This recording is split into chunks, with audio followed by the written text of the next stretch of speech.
I started going to church before I can even remember. My brother and I, he's a year and 9 days younger. That 9 days is important. And we would get up early and try to be quiet on Sunday mornings so that my mom would not wake up and take us to church. It never worked.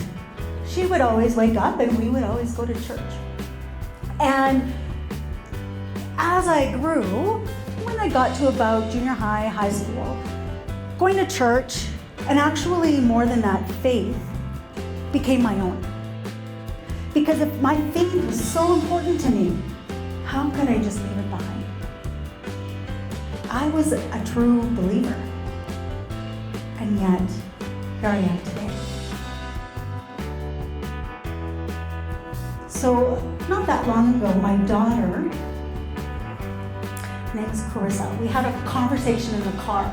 Mommy, do you know that in the Bible it says you need to love others like you love yourself? And she's so worried that we're not going to be in heaven together when we die. So this question is not out of the scope of things to expect, right? We've had these kind of conversations before. And what happened was, I asked her back. I said, I do know that it says that in the Bible. I said, so how do you love yourself? So she said, well, you love yourself by loving other people. I had spent my life trying to love myself by loving others. And it was a value exchange that didn't work. If I give you this, then you'll love me, right? If I help you, then you'll accept me, right? And the answer was always no.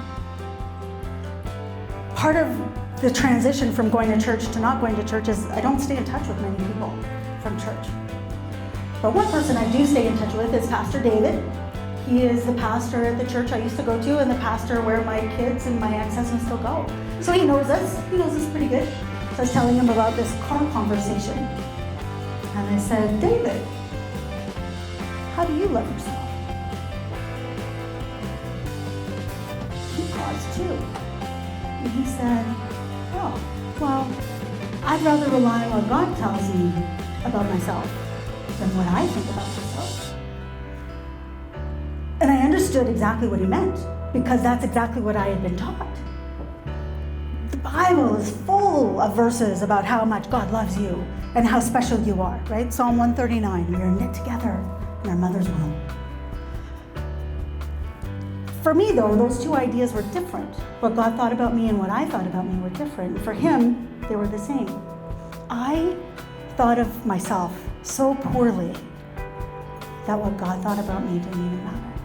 And so I learned that I may not be able to say that loving yourself is never taught at church, because maybe it was and maybe I didn't hear it.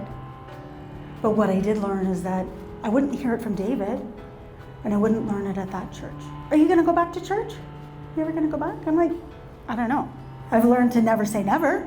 It's ironic that I had to leave the church to find love for myself. And I did. And it's not a path I would have chosen, but it's something I do not regret at all, because I love it. I love the self-love.